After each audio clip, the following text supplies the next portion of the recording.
अस्सलाम वालेकुम dear students. तो आज हमने जो सेकंड एनएमडीके टाइप टेस्ट अरेंज किया था उसमें से केमिस्ट्री पोर्शन के एमसीक्यूज़ को सॉल्व करेंगे। तो देखिए इसमें फर्स्ट एमसीक्यूज़ आप लोग के पास था कि which element form smallest anion, यानी आप लोग को 4 ऑप्शन दिए गए थे। ए में आप लोग को ऑप्शन दिया गया था F नेगेटिव का, बी में आप लोग को ऑप्शन दिया गया था H नेगेटिव का, सी में आपको ऑप्शन दिया गया था Cl नेगेटिव का और डी में आपको ऑप्शन दिया गया था Br नेगेटिव का। और आप लोगों से पूछा गया था कि इन सब एनायन में कौन सा स्मॉलेस्ट एनायन बनाता है। तो इस बात को अपने जहन में बिठा लें कि पूरे पीरियोडिक टेबल में फ्लोराइड आयन का जो साइज़ होता है ये क्या होता है, सबसे स्मॉलेस्ट होता है। यानी फ्लोराइड आयन का साइज़ सबसे स्मॉलेस्ट होता है। यानी अगर आप लोग देखें तो फ्लोराइड का जो साइज़ है ये स्मॉलेस्ट होता है किससे, हाइड्राइड से भी स्मॉल होता है। आल्दो फ्लोरीन का जो साइज़ है वो ग्रेटर होता है किस चीज़ से, हाइड्रोजन से, लेकिन फ्लोराइड का जो साइज़ होता है वो स्मॉल होता है हाइड्राइड से। क्यों? क्योंकि हाइड्रोजन को अगर आप लोग देखेंगे तो इसके इलेक्ट्रॉनिक कन्फिगरेशन क्या होती है, 1s1, तो s सब शेल में एक इलेक्ट्रॉन है। अब अगर मैं दूसरे इलेक्ट्रॉन को लेकर आऊंगा तो s सब शेल स्मॉलर इन साइज होता है, जिसकी वजह से इलेक्ट्रॉन इलेक्ट्रॉन रिपल्जन आकर होगी। अब इलेक्ट्रॉन इलेक्ट्रॉन रिपल्जन की वजह से साइज आप लोग के पास क्या हो जाएगा, इंक्रीज हो जाएगा। या दूसरे अल्फाज में इस तरह आप लोग कह सकते हैं कि हाइड्रोजन के केस में एक इलेक्ट्रॉन के लिए एक प्रोटॉन है। अब अगर मैं दूसरा इलेक्ट्रॉन लेकर आऊंगा तो एक प्रोटॉन का 2 इलेक्ट्रॉन पे होल्ड क्या होगा, कम होगा, जिसकी वजह से आप लोग के पास साइज क्या होता जाएगा, इंक्रीज हो जाएगा। तो सबसे स्मॉलेस्ट साइज जो पीरियोडिक टेबल में होता है वो आप लोग के पास फ्लोराइड आयन का होता है। अच्छा, इसी तरह देखिए आप लोग को सेकंड एमसीक्यूज दिया गया था कि choose the interhalogen compound. A में आपको ऑप्शन दिया गया था OF2 का, बी में आपको ऑप्शन दिया गया था BrF5 का, सी में आपको ऑप्शन दिया गया था HgBr2 का और डी में आपको ऑप्शन दिया गया था HI का। तो देखिए सबसे पहली चीज़ आपको ये पता होनी चाहिए है कि इंटर हैलोजन कंपाउंड हम कहते किसे हैं। तो इंटर हैलोजन कंपाउंड आप लोग कहते हैं कि the compound of halogen with halogen, यानी हैलोजन के कंपाउंड, यानी एक हैलोजन जब दूसरे हैलोजन के साथ मिलता है तो इससे जो कंपाउंड आप लोग के पास बनता है इसको आप लोग क्या कहते हैं, इंटर हैलोजन कंपाउंड। तो इसमें जो करेक्ट ऑप्शन आप लोग के पास आता था वो बी ऑप्शन आता था। क्यों? क्योंकि ये आप लोग के ब्रोमीन भी आप लोग के पास क्या है, हैलोजन है, और फ्लोरीन भी आप लोग के पास क्या है, हैलोजन। तो ब्रोमीन और फ्लोरीन दोनों हैलोजन जब ये आपस में मिलेंगे तो इससे जो कंपाउंड बनेगा वो आप लोग के पास क्या होगा, इंटर हैलोजन कंपाउंड होगा। अच्छा, नेक्स्ट एमसीक्यूज देखिए आप लोग को दिया गया था कि most of the oxide of non metal combine with water to produce, यानी ऑक्साइड ऑफ नॉन मेटल जो होते हैं जब ये वाटर के साथ कंबाइन होते हैं तो आप लोग के पास क्या प्रोड्यूस करते हैं। ए में देखिए आप लोग को ऑप्शन दिया गया था एसिडिक सोल्यूशन, ए में आप लोग को ऑप्शन दिया था एसिडिक सोल्यूशन, बी में आप लोग को ऑप्शन दिया गया था बेसिक सोल्यूशन, सी में आप लोग को ऑप्शन दिया गया था एम्फोटेरिक, और डी में देखिए आप लोग को ऑप्शन दिया गया था कि ये प्रोड्यूस करते हैं क्या, साल्ट एंड वाटर। तो हमेशा के लिए इस पॉइंट को याद रख लें कि जब भी ऑक्साइड ऑफ नॉन मेटल होते हैं, ऑक्साइड आप लोग ऑलरेडी मैं आप लोग को बता चुका हूं कि binary compound of oxygen, oxygen जब किसी और एलिमेंट के साथ अटैच होता है इसको आप लोग क्या कहते हैं, बाइनरी कंपाउंड कहते हैं। तो इसको आप लोग क्या कहेंगे, ऑक्साइड कहेंगे। तो देखिए जब ऑक्साइड ऑफ नॉन मेटल है, फॉर एग्जांपल मैं ले लेता हूं SO3 को, ये ऑक्साइड ऑफ नॉन मेटल है, इसकी जब रिएक्शन मैं करवाता हूं वाटर के साथ तो आप लोग को खुद देखिए ये हमारे पास क्या बनाएगा, H2SO4 बनाएगा। अब ये H2SO4 आप लोग के पास क्या है, एसिडिक है। इसी तरह देखिए अगर मैं P4O6 या P4O10 की रिएक्शन करवाता हूं H2O के साथ तो आप लोग के पास H3PO4 या H3PO3 जो है वो आप लोग के पास बनेगा। तो मतलब क्या कि जब भी नॉन मेटल के ऑक्साइड होते हैं वो वाटर के साथ रिएक्शन करेंगे तो आप लोग के पास फॉर्मेशन होगी किस चीज़ की, एसिडिक सोल्यूशन की, जिस तरह आप लोग को मैंने एग्जांपल से जो है वो समझा दिया है। अच्छा, नेक्स्ट एमसीक्यूज हैं कि choose the correct order of decreasing basicity, यानी ए में देखिए आप लोगों से पूछा गया है कि सबसे ज्यादा बेसिसिटी किसकी होगी और सबसे कम बेसिसिटी क्या होगी, किसकी होगी। यानी डिक्रीजिंग ऑर्डर का मतलब क्या कि पहले आप लोगों ने उस एलिमेंट उस ऑक्साइड को लिखना होगा जिसकी बेसिसिटी ज्यादा होगी और लास्ट में आप लोगों ने उस ऑक्साइड को लिखना होगा जिसकी बेसिसिटी क्या होगी, कम होगी। तो ए में देखिए आप लोग को ऑप्शन दिया गया है कि मैग्नीशियम ऑक्साइड की बेसिसिटी ग्रेटर है किस चीज से, सोडियम ऑक्साइड से, और सोडियम ऑक्साइड की ग्रेटर है किस चीज से, फास्फोरस पेंटाऑक्साइड से, और साथ साथ आप लोग के पास इसकी ग्रेटर है किस चीज से, एल्यूमिनियम ट्राई ऑक्साइड से यानी एल्यूमिनियम ऑक्साइड से। अच्छा, इसी तरह देखिए बी में आपको ऑप्शन दिया गया है कि Na2 यानी सोडियम ऑक्साइड की जो बेसिसिटी है वो ग्रेटर है किस चीज़ से, मैग्नीशियम ऑक्साइड से। मैग्नीशियम ऑक्साइड की ग्रेटर है एल्यूमिनियम ऑक्साइड से, और एल्यूमिनियम ऑक्साइड की ग्रेटर है P4O10 यानी फास्फोरस पेंटा ऑक्साइड से। सी में देखिए आप लोग को ऑप्शन गिवन है कि P4 फास्फोरस पेंटा ऑक्साइड की जो है वो ग्रेटर है बेसिसिटी एल्यूमिनियम ऑक्साइड से, और एल्यूमिनियम ऑक्साइड की ग्रेटर है मैग्नीशियम ऑक्साइड से, और मैग्नीशियम ऑक्साइड की ग्रेटर किस चीज़ से, सोडियम ऑक्साइड से। और डी में देखिए आप लोग को ऑप्शन दिया गया था एल्यूमिनियम ऑक्साइड की ग्रेटर है किस चीज़ से, मैग्नीशियम ऑक्साइड से, और मैग्नीशियम ऑक्साइड की ग्रेटर है किस चीज़ से, फास्फोरस पेंटा ऑक्साइड से, और इसकी ग्रेटर आप लोग के पास सोडियम ऑक्साइड से। तो हमेशा के लिए याद रख लें कि जो थर्ड पीरियड एलिमेंट होते हैं इनके जो ऑक्साइड होते हैं इनमें जो सबसे ज़्यादा बेसिक होता है वो आप लोग के पास सोडियम ऑक्साइड होता है। यानी बेसिक बेस आप लोग किसे कहते हैं, वो सब्सटेंस जिसमें फ्री ऑक्साइड आयन प्रेजेंट होगा या जिसकी टेंडेंसी होगी कि वो हमें ऑक्साइड आयन दे, वो आप लोग के पास क्या होगा, बेस होगा। अब अगर इजीली ऑक्साइड आयन दे रहा है तो ये स्ट्रांग बेस होगा, और अगर इजीली ऑक्साइड आयन नहीं दे रहा है तो ये आप लोग के पास क्या होगा, वीक बेस होगा। तो जब आप बेसिसिटी के ऑर्डर को देखते हैं तो सबसे ज़्यादा इजीली ऑक्साइड आयन हमें कौन देता है, सोडियम ऑक्साइड। जब ये इजीली ऑक्साइड आयन देता है तो सबसे ज़्यादा स्ट्रांग बेस सोडियम ऑक्साइड होगा। इसके बाद फिर आप लोग के पास मैग्नीशियम ऑक्साइड आता है। ये इजीली क्यों देता है ऑक्साइड, में ऑलरेडी मैं इस पे वीडियो अपलोड कर चुका हूं कि why sodium oxide is more basic than magnesium oxide. क्यों, क्योंकि यहाँ पे फोर्सेस बैलेंस ऑफ चार्ज पे यानी बेसिस, देखिए यहाँ पे आप लोग के पास -2 है, यहाँ पे आप लोग के पास +2, यहाँ पे -2 और यहाँ पे आप लोग के पास क्या है, +1। तो इसमें जो फोर्सेज ऑफ अट्रैक्शन है वो इसके मुकाबले में क्या होती है, वीक होती है। जब यहाँ पे फोर्सेज क्यों वीक होती है, क्योंकि यहाँ पे -2 यहाँ पे +1 के दरमियान फोर्सेज है, यहाँ पे -2 और यहाँ पे +2 के दरमियान फोर्सेज है। तो यहाँ पे फोर्सेज स्ट्रांग, यहाँ पे फोर्सेज क्या होंगी, वीक। जब यहाँ पे फोर्सेज वीक होंगी तो जो ऑक्साइड है वो रिलेटिवली क्या होगा, लूजली बॉन्डेड होगा, मतलब इसकी जो टेंडेंसी होगी टू गिविंग ऑक्साइड वो क्या होगी, ज्यादा होगी। तो जब ये इजीली ऑक्साइड देगा रिलेटिवली तो ये मोर बेसिक होगा और ये क्या होगा, लेस बेसिक का। इसी तरह देखिए एल्यूमिनियम ऑक्साइड जो होता है ये बिल्कुल आप लोग के पास बेसिक होता ही नहीं है, ये एम्फोटेरिक होता है। क्यों, क्योंकि इसमें कोलेंट करेक्टर आ जाता है। ये एम्फोटेरिक है, ये बेसिक है, ये बेसिक है, लेकिन स्ट्रांग बेस ये, फिर ये और ये आप लोग के पास एम्फोटेरिक। और P4O10 जो है ये आप लोग के पास एसिडिक आ जाता है, क्योंकि अभी हमने पढ़ा चूंकि ये आप लोग के पास क्या है, नॉन मेटालिक ऑक्साइड है। नॉन मेटालिक ऑक्साइड जो होते हैं ये आप लोग के पास एसिडिक होते हैं, और मेटालिक ऑक्साइड जो होते हैं वो आप लोग के पास बेसिक है। तो सबसे स्ट्रांगेस्ट बेस आप लोग के पास क्या होता है, सोडियम ऑक्साइड होता है। नेक्स्ट देखिए आप लोग को एमसीक्यूज दिया गया था कि 2 एटम A एंड B, ये इंपॉर्टेंट एमसीक्यूज है कि 2 atom A and B have same electronic configuration given below. यानी आप लोग को 2 एटम दिए गए हैं, एक है X की इलेक्ट्रॉनिक कॉन्फ़िगरेशन दी गई थी 1s2 2s2, और यहाँ पे आप लोग के पास 2p 1s2 2s2 1s2 2s2 2p6 और 3s1।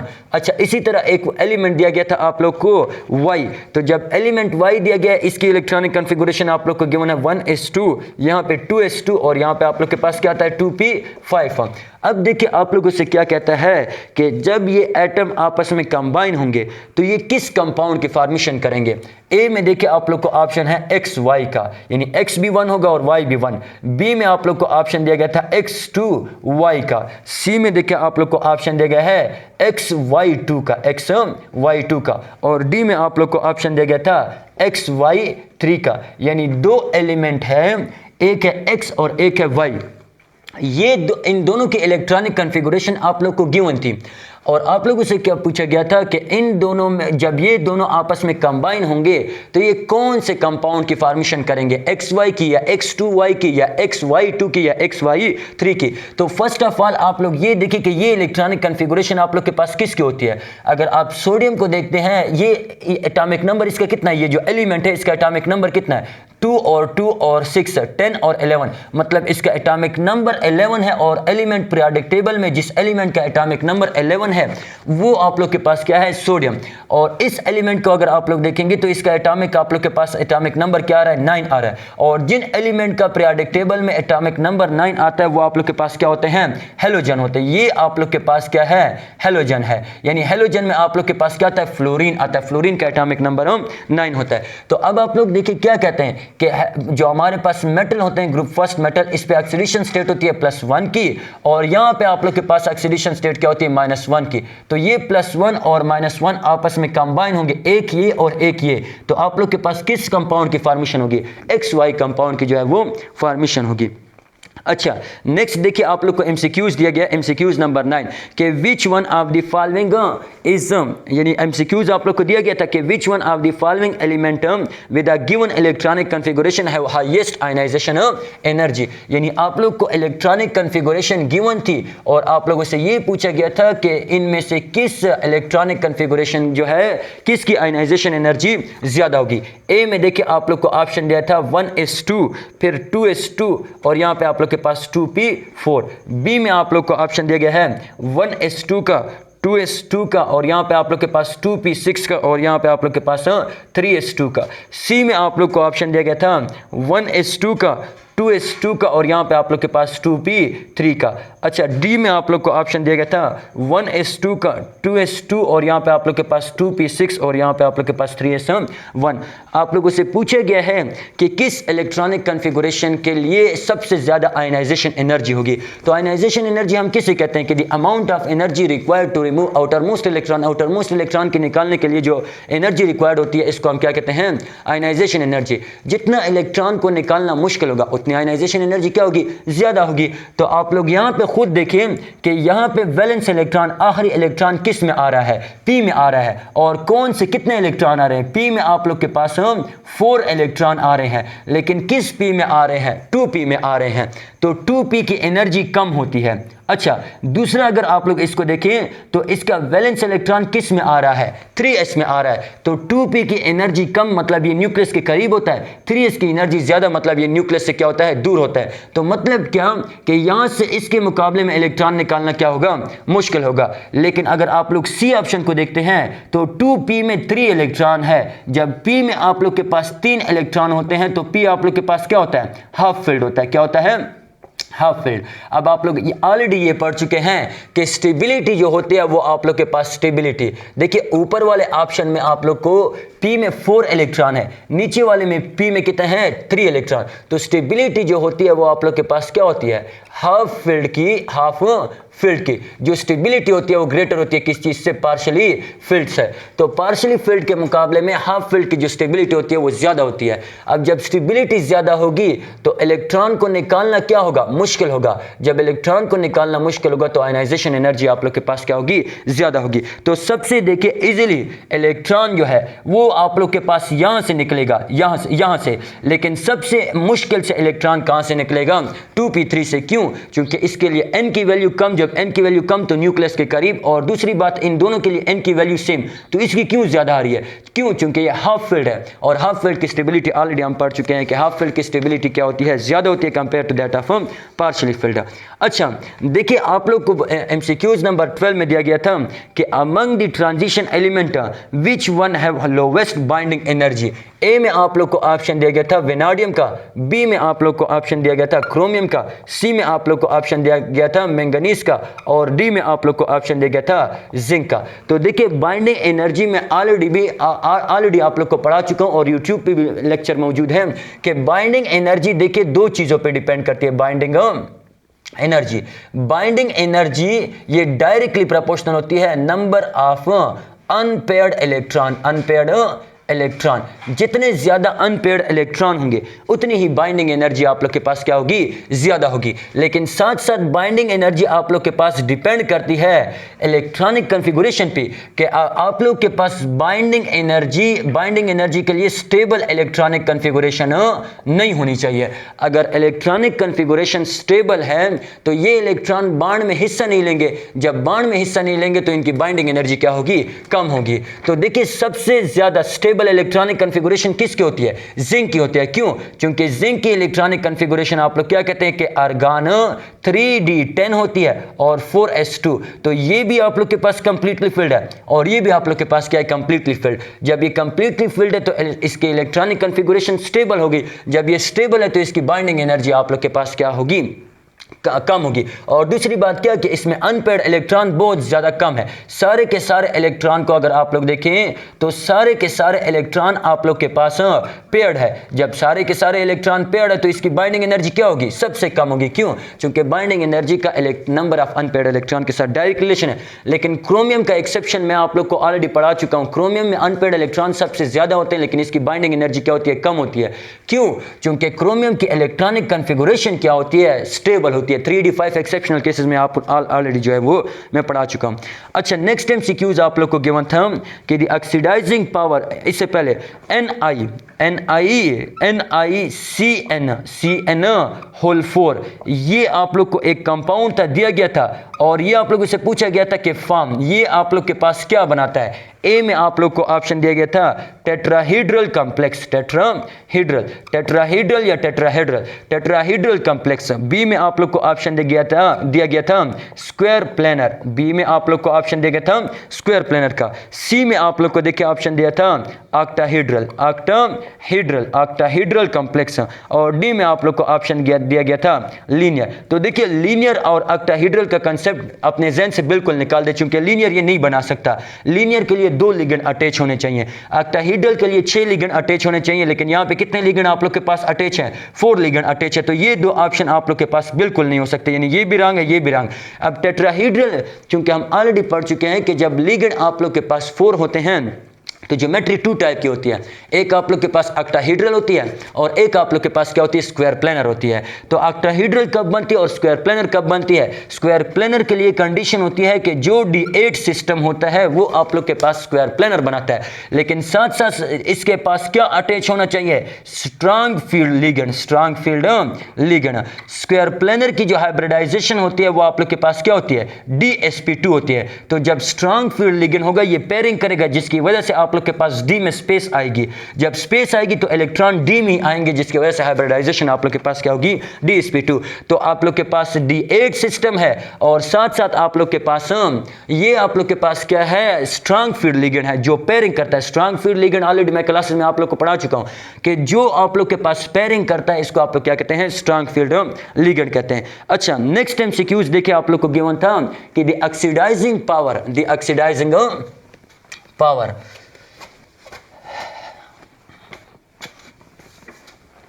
अच्छा नेक्स्ट MCQs देखिए आप लोग के पास है कि the oxidising power of vanadium is greater in. A में आप लोग को ऑप्शन दिया गया +2 ऑक्सीडेशन स्टेट, बी में आप लोग को ऑप्शन दिया गया है +3 ऑक्सीडेशन स्टेट, सी में आप लोग को ऑप्शन दिया गया था +4 और डी में आप लोग को ऑप्शन दिया गया था +5 का। तो इसके लिए पॉइंट ये याद रख लें, आप लोगों से क्या पूछा जा रहा है कि वेनाडियम की किस ऑक्सीडेशन स्टेट में ऑक्सीडाइजिंग पावर ज्यादा होगी। तो इसके लिए अपने साथ ये पॉइंट नोट कर लें कि ऑक्सीडाइजिंग पावर जो होता है ये डायरेक्टली प्रोपोर्शनल होता है ऑक्सीडेशन स्टेट के, यानी oxidizing power is directly proportional to oxidation state.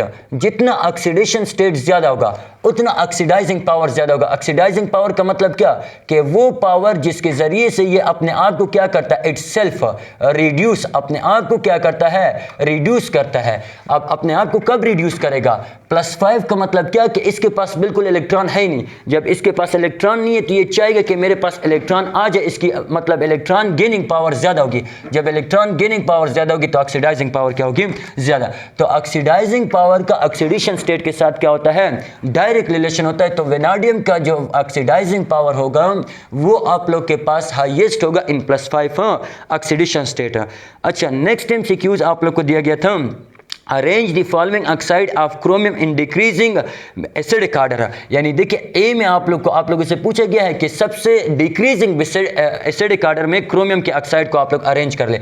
ए में आप लोग को ऑप्शन दिया गया था कि CrO का is more acidic then CR2O3 is more acidic then CrO3। अच्छा, बी में देखिए आप लोग को ऑप्शन दिया गया था कि CrO3 is more basic than CrO2 is more basic than CrO2, CR2O3 is more basic than CrO. अच्छा, सी में आप लोग को ऑप्शन दिया गया था कि CR2O3 is greater than CrO3 is greater than CrO।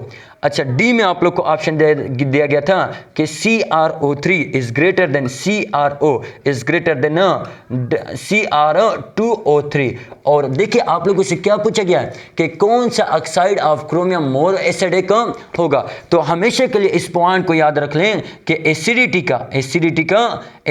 का डायरेक्ट रिलेशन होता है। Acidity is directly proportional to oxidation state. जितने ऑक्सीडेशन स्टेट देखें, ऑक्सीडाइजिंग पावर का भी ऑक्सीडेशन स्टेट के साथ डायरेक्ट रिलेशन है, और एसिडिटी भी का भी आप लोग के पास क्या है, ऑक्सीडेशन स्टेट के साथ डायरेक्ट रिलेशन है। इलेक्ट्रोनेगेटिविटी का भी आप लोग के पास क्या है, डायरेक्ट रिलेशन है। तो देखिए जितना ऑक्सीडेशन स्टेट ज्यादा उतनी एसिडिटी आप लोग के पास क्या होगी, ज्यादा। तो यहाँ पे अगर आप लोग देखिए ऑक्सीजन पे है -2 और यहाँ पे क्रोमियम पे क्या आ जाएगी +2।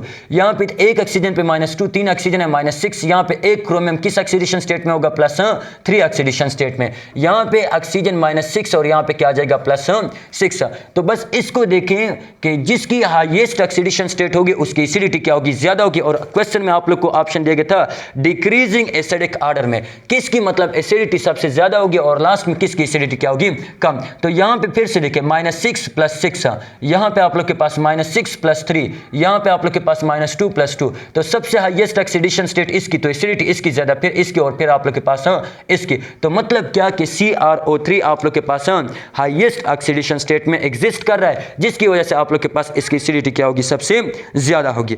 अच्छा नेक्स्ट देखिए आप लोग को MCQs दिया गया था कि आइडेंटिफाई द ऑक्सीडाइजिंग एजेंट, यानी Cr2O7 2- या -2, ये रिएक्शन कर रहा था किस चीज के साथ, Fe+2 के साथ था। ये कन्वर्ट हो रहा था in the presence of H2O और एसिडिक मीडियम H2SO4। तो ये कन्वर्ट हो रहा था 2Cr+3 में और कन्वर्ट हो रहा था Fe+3 में।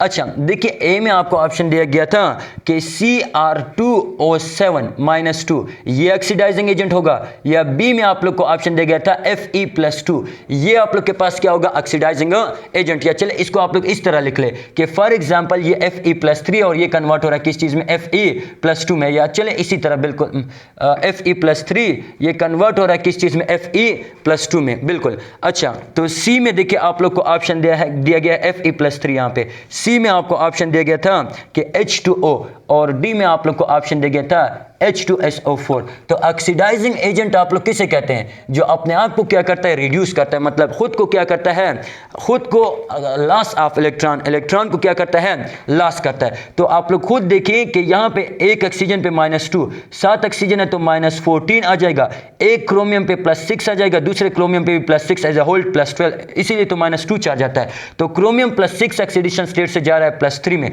मतलब क्या कि ये इलेक्ट्रॉन को गेन कर रहा है। और आयरन Fe+3 से जा रहा है Fe+2 में, मतलब क्या कि ये आप लोग के पास आयरन Fe+2 से, यहाँ पे आप लोग इस तरह कर ले कि आयरन आप लोग के पास जा रहा है Fe+2 से Fe+3 में। ये इलेक्ट्रॉन को क्या कर रहा है, लॉस कर रहा है, और ये इलेक्ट्रॉन को क्या कर रहा है, गेन कर रहा है। तो आप लोगों से पूछा गया है कि कौन सा आप लोग के पास ऑक्सीडाइजिंग एजेंट होगा। तो इसके लिए आप लोग क्या लिख देंगे कि Cr2O7 is oxidising agent. Y, क्योंकि यहाँ पे इसकी ऑक्सीडेशन स्टेट +6 है, यहाँ पे इसकी ऑक्सीडेशन स्टेट +3, तो +6 से +6 में जा रहा है, मतलब क्या कि ये इलेक्ट्रॉन को लॉस कर रहा है, जब ये गेन कर रहा है, जब इलेक्ट्रॉन को गेन कर रहा है तो अपने आप को रिड्यूस कर रहा है, जिसकी वजह से आप लोग के पास क्या होगा, ऑक्सीडाइजिंग एजेंट होगा। और भी बाकी सारी MCQs रह गए हैं, लेकिन फिलहाल के लिए इतना काफ़ी है, क्योंकि फिर अगर मैं और लेक्चर और MCQs करूंगा तो वीडियो बहुत बड़ी हो जाएगी। तो आज के लिए इतना ही, बाकी MCQs मैं नेक्स्ट लेक्चर में अपलोड कर देता हूं।